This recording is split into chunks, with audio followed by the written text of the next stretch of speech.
कुछ संतों का अमृत वचन है जो अमृत के तुल्य है, वह जीवनोपयोगी है। हम उसको धारण करते हैं तो हमारा जीवन सार्थक हो जाता है। वह अमृत वचन यहाँ है, थोड़ा ध्यान से सुनिए। इस संसार में ज्ञान के समान पवित्र करने वाला कोई वस्तु नहीं। ज्ञान ही सर्वोपरि है, ज्ञान से ही हम पवित्रता लाते हैं। दूसर का है कि सत्य एक ही है, सत्य दो नहीं होते। परमात्मा तत्व एक ही है, दो नहीं होते। प्रकृति के ही अनेक रूप हैं, असत्य के ही अनेक रूप हैं। परमात्मा तत्व का एक ही रूप है, दो नहीं होता। तीसर की शब्द सुनिए, भोगों के प्रति मनुष्य को संतोष। भोग क्या है? सांसारिक वस्तु, धन दौलत पूंजी प्रसार, इसको हम भोग कहते हैं। भोगों के प्रति मनुष्य को संतोष होना चाहिए। परिश्रम से जो कुछ प्राप्त होता है उसी में हम संतोष करें, लेकिन ज्ञान में संतोष नहीं करना चाहिए। ज्ञान को हमेशा बढ़ाते रहना चाहिए, क्योंकि हमारे जीवन ही ज्ञान पर आधारित है। ज्ञान नहीं है तो हम कुछ नहीं सकते, इसलिए ज्ञान को हमेशा बढ़ाते रहना चाहिए। असत्य के अनेक रूप हैं, वे ही आपस में लड़ते झगड़ते हैं। जैसे एक शरीर असत्य की बनी हुई, शरीर जो है प्रकृति की बनी हुई है, प्रकृति ही लड़ती लड़ती है, चेतन नहीं लड़ता। असत्य के अनेक रूप हैं, वे आपस में ही लड़ते झगड़ते हैं, लेकिन सत्य को जानने वाला किसी से द्वेष नहीं करता। क्यों? कि जिसको सत्य का बोध है वह हर में एक परमात्मा तत्व को ही देखता है। सत्यम ज्ञान अनंतम ब्रह्म, ब्रह्म ही सत्य है, उसका स्वरूप है ज्ञान, और वह अनंत है। ब्रह्म जो है सत्य है, वह ज्ञान स्वरूप है और अनंत है। ऋते ज्ञान न मुक्ति, मनुष्य की मुक्ति ज्ञान से होती है। मुक्ति क्या है? इस संसार से छूटना। बिना ज्ञान के जरिए हम संसार से नहीं छूटते। ज्ञान भी है आत्मज्ञान, बगैर आत्म ज्ञान से हम संसार से नहीं छूट सकते। आत्म के सिवा दूसरी है प्रकृति, हम प्रकृति में फंसकर रह जाते हैं। आगे देखिए, भक्ति के बिना ज्ञान मरुस्थल के समान है। भक्ति उस मरुस्थल में मरु ध्यान के समान है। भक्ति ही व्यष्टि चेतना को समष्टि चेतना से। भक्ति क्या है? ज्ञान क्या है?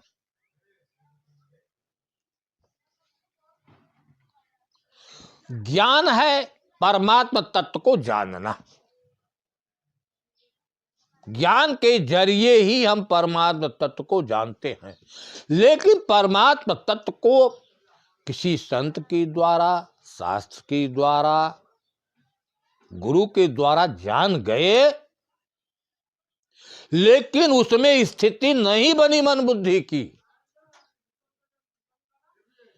केवल जान गए तो वह मरुस्थल के समान है अभी, लेकिन उसमें जब मन बुद्धि स्थित हुई तो मरुद्यान हो गया, तब यह मरुद्यान हुआ। अर्थात मरुस्थल में उद्यान हो गया, बाग बगीचा हो गया। कब हुई? जब ज्ञान में परमात्मा तत्व में मन बुद्धि स्थित हुई, तब। भक्ति ही व्यष्टि चेतना को समष्टि। भक्ति माने भाव, जो इसमें चेतन तत्व है, मन बुद्धि है, उस परमात्मा तत्व में जब स्थित हो गई, जो सर्वव्यापक है वही सब में है। अगर मन बुद्धि उसमें जब स्थित हो गई तो व्यष्टि चेतना जो है समष्टि चेतना से मिल गई। व्यष्टि चेतना का मतलब जो इसमें स्थित जीव है, जो सर्वव्यापक सत्ता है, जब उसमें स्थित हो जाता है, जीव की संज्ञा यहां मन बुद्धि को दी गई है। यही मन बुद्धि जीव की संज्ञा लेकर बार बार स्वर्ग में जाती है और नरक में जाती है। यही मन बुद्धि अगर परमात्म तत्व में लीन हो गई, व्यष्टि चेतना जो है समष्टि चेतना से मिल गई। ज्ञान ही आत्मा को परमात्मा से मिलाने का एकमात्र साधन है, अन्य कोई साधन नहीं है। अध्यात्म ज्ञान के बिना व्यक्ति को समष्टि के साथ एकता का अनुभव नहीं होता। अध्यात्म ज्ञान, आत्मा का ज्ञान, जब मनुष्य को आत्मज्ञान हो जाता है, उसको मालूम ये हो जाता है कि यही सत्ता सर्वव्यापक है और सब में है, तब उसको अनुभूति हो जाता है कि मैं ही सब में हूं, सब मुझसे है। स्वयं का ज्ञान एकमात्र ज्ञान है, अन्य को जानना विज्ञान। जो स्वयं का ज्ञान अर्थात जो इसमें स्थित जो चेतन तत्व है, उसका ही ज्ञान ज्ञान है, और अन्य जो है प्रकृति का ज्ञान है, माया का ज्ञान है। आत्मज्ञान को ही संतों ने ज्ञान माना है। इसके बाद जो कुछ ज्ञान है प्रकृति का है। ईश्वर, जीव, आत्मा, परमात्मा, ब्रह्म आदि कोई भिन्न भिन्न तत्व नहीं है, बल्कि एक ही परम तत्व के भिन्न भिन्न नाम है। उसी को जानना ज्ञान है, यही तत्व। अगर राम तत्व है तो राम को जानना, वह राम है कौन? अगर ईश्वर है तो ईश्वर का बोध होना, उसको यथार्थ जिसका नाम है वह है कौन, उसको जानना ही तत्वबोध है। स्वयं के हृदयस्थ चेतना को जान लेना ही ज्ञान है। जो स्वयं में स्थित चेतन तत्व है हृदय के अंदर, उसका बोध होना ही ज्ञान है। अगर उसका बोध नहीं हुआ तो यथार्थ ज्ञान नहीं हुआ, तथा उससे अपना स्वरूप मानकर उसी के अनुसार अपने जीवन को निर्धारित करना ही भक्ति कोई दूसरी नहीं। जब उसको मन बुद्धि जान गए, उस परमात्म तत्व को जो हृदय में स्थित है, और उसमें स्थित हो गए, यही भक्ति हो गई। जानना ज्ञान है और उसमें स्थित होना भक्ति है। प्रथम ज्ञान आवश्यक है, क्योंकि बिना जाने भक्ति हो नहीं सकती। ज्ञान भक्ति एक एक के पूरक है, दूसरे नहीं है। बिना ज्ञान से भक्ति नहीं हो सकती, और बिना भक्ति का ज्ञान जो है मरुस्थल के समान है।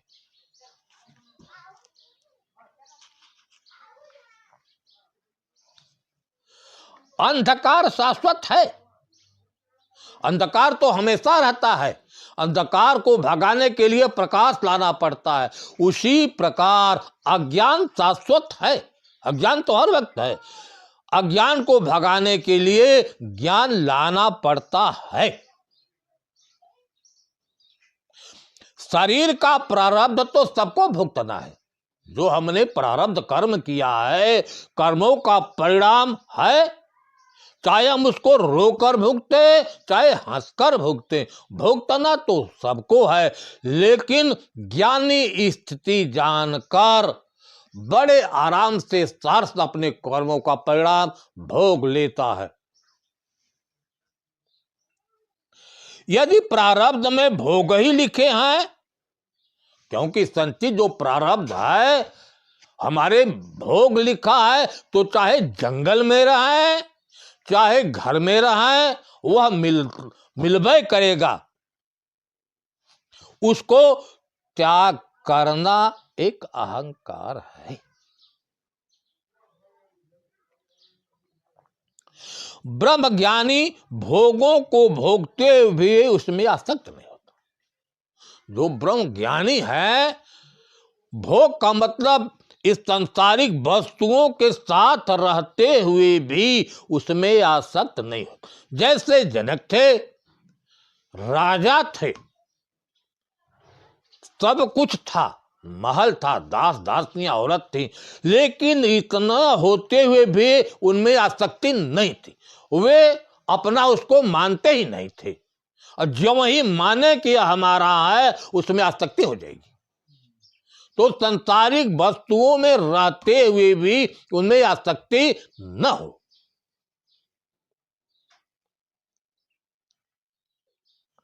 इस संसार में अथवा जीवन में जो कुछ घटता है वह परमात्मा की निश्चित योजना और कर्म के अनुसार घटता है, उसमें कोई फेर नहीं होता। इसका ज्ञान होने पर मनुष्य शांत हो जाता है, क्योंकि मुझे जो कुछ मिलता है अपने कर्मों का परिणाम मिल रहा है। तो ज्ञानी आदमी इस स्थिति को जानकर एकदम सम होकर सुख और दुख को भोग लेता है। सभी बीजों का मूल बीज ईश्वर की चेतना शक्ति है, जिसकी कल्पना शक्ति से माया का आविर्भाव हुआ। वही माया शक्ति ईश्वर की इच्छा अनुसार विभिन्न रूपों में अभिव्यक्त होकर इस संपूर्ण जगत की रचना करती है। मनुष्य अपनी छोटी सी बुद्धि से सृष्टि का रहस्य नहीं समझ सकता। जो कुछ जानता हो उसकी छोटी सी जानकारी। आत्मज्ञानी चाहे महल में रहे अथवा झोपड़ी में, उसके मानसिकता में कोई अंतर नहीं आता। वह शरीर के रहने पर अथवा न रहने पर चिंता नहीं। जिसको आत्मबोध है उसके लिए तो सब में एक परमात्मा देखता है। उसकी झोपड़ी अथवा महल से कोई संबंध नहीं होता। झोपड़ी महल का संबंध हो तो उसको रहता है जिसका प्रकृति से लगाव। संत को प्रकृति से कोई लगाव नहीं, चाहे महल में रहे चाहे झोपड़ी में रहे, वह अपने स्वरूप में ही स्थित रहता है। उसको महल और झोपड़ी से कोई फर्क नहीं पड़ता।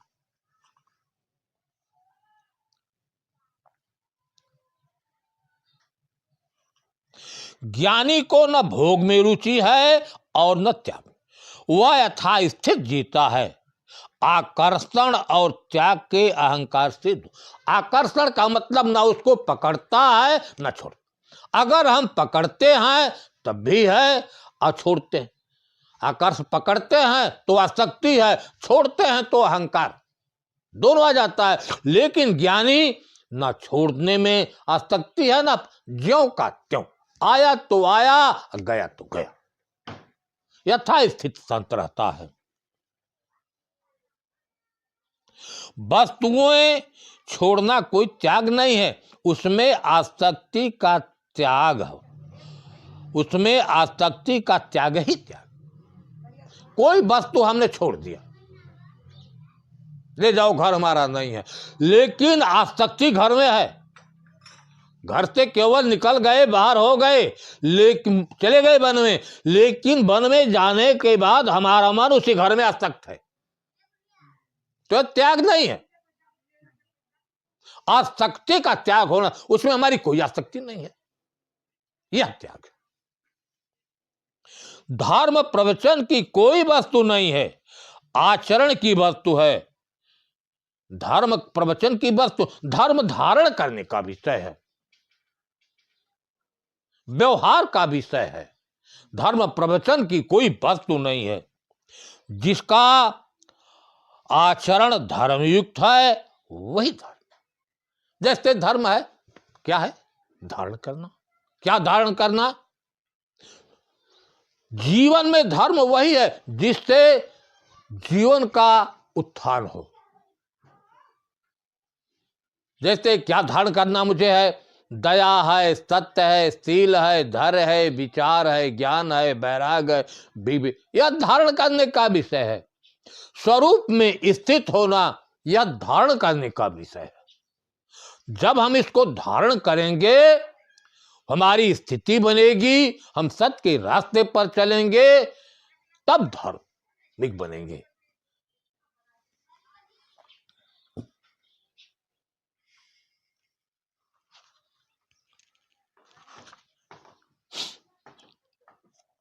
जिसे आंख नहीं देख सकती उसे बुद्धि से जाना जाता है। जिसे बुद्धि भी नहीं जान सकती उसको आत्मा जानता है। आंख सांसारिक वस्तुओं को देखती है। जैसे चीनी है,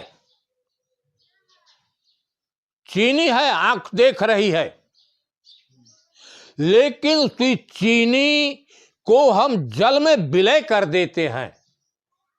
चीनी आंख से देख रही है, लेकिन चीनी का मिठास क्या है आंख नहीं बता सकती। चीनी के मिठास को बताने वाली उसकी जो ज्ञानेंद्रिय है, जिह्वा, तुरंत बुद्धि को बता दे ही कि चीनी मिठास है। बुद्धि वर्णन कर देती कि चीनी का गुण मिठास। आंख नहीं देख सकती, बुद्धि देखती है।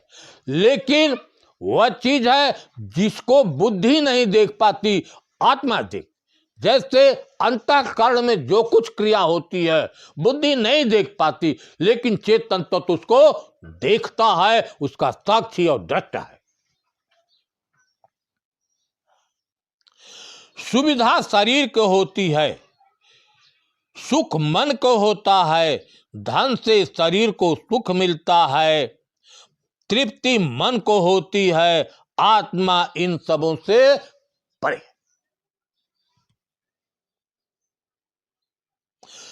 सुख दुख का संबंध मन से है।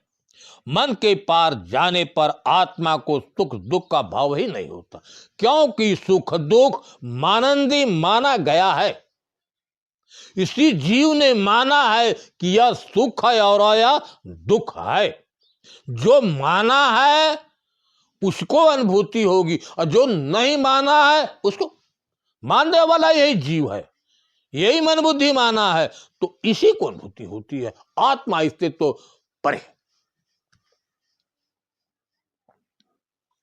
कोई किसी को दुख नहीं दे सकता, उसके कर्म ही उसके सुख और दुख के कारण बनते हैं। कर्मों के चलते ही हम सुख मिलता है और दुख मिलता है। कोई मुझे कुछ देने वाला दुनिया में नहीं है। जो कुछ हमें प्राप्त होता है, हानि हो, लाभ हो, मान हो, अपमान हो, हर्ष हो, शोक हो, अपने कर्मों से ही मिलता है।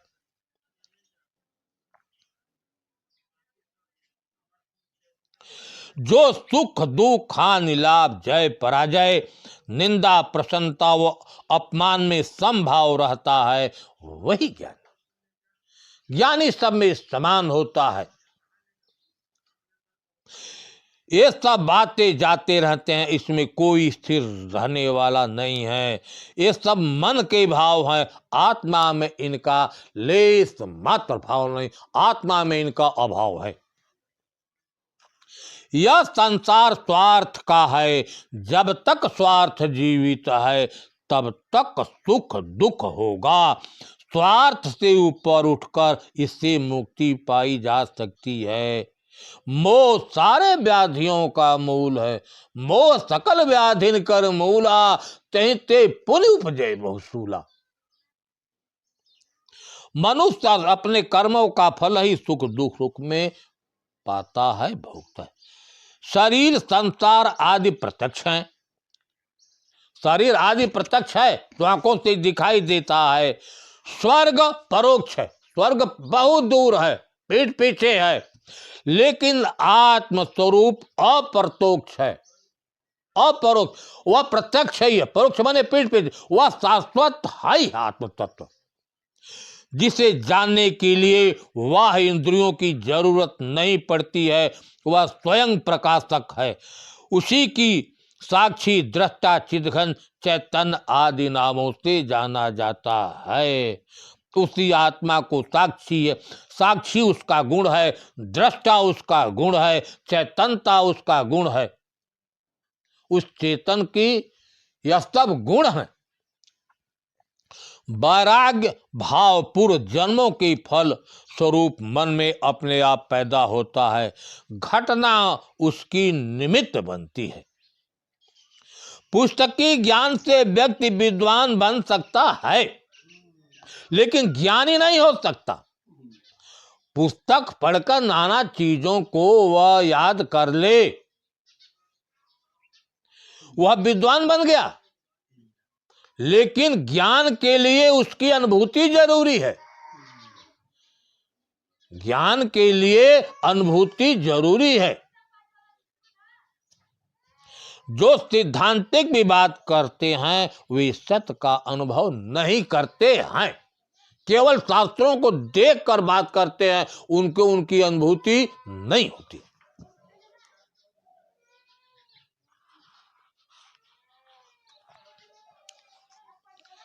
कोई गुरु मार्ग भी दिखा सकता है, किंतु चलना तो स्वयं को होगा। गुरु रास्ता बता देगा, लेकिन उस रास्ते पर चलना तो स्वयं को होगा। कोई गुरु पहुंचा नहीं सकता, स्वयं आपको वहां पर पहुंचना है चलकर। मन को समझकर ही मन के कार्यों को समझा जाता है, इसी से समझ पैदा होती है।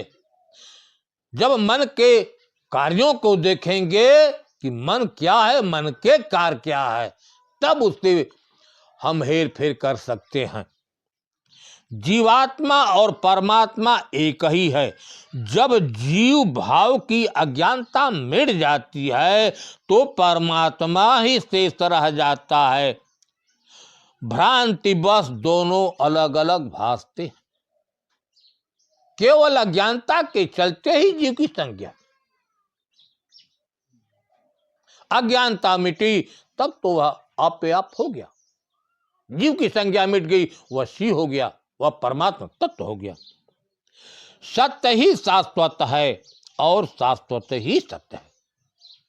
जो शाश्वत नहीं है, नित्य परिवर्तनशील है, उसे सत्य कैसे माना जा सकता है? असत्य को ही सत्य मान लेना सभी दुखों का कारण है। असत्य को ही हम ज्यों ही सत्य मानते हैं, ब्रह्मवश उसी अंधकार में टटोलते रहते हैं। मिथ्या में जीने वाले कभी सुखी नहीं रह सकते। जिनकी स्थिति असत्य में है, संसारिक वस्तुओं में है, धन दौलत में है, वह कभी क्यों कि धन दौलत में कभी सुख, पूंजी हमारे पास आई तो सुख, चला गया तो दुख। तो पूंजी में सुख दुख का समावेश है, लेकिन आत्म तत्व में आनंद है।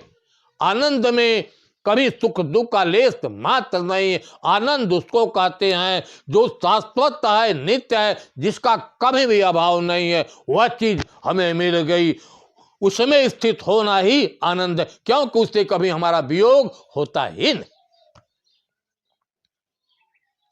ईश्वर की अनुभूति मात्र होती है, उसका दर्शन नहीं होता है, क्योंकि वह दृश्य नहीं है, वह स्वयं दृष्टा है। वह स्वयं दूसरों को देखता है, उसको कोई नहीं देख सकता। उसकी सत्ता का मात्र ज्ञान होता है, उसकी अनुभूति है। ओम शांति।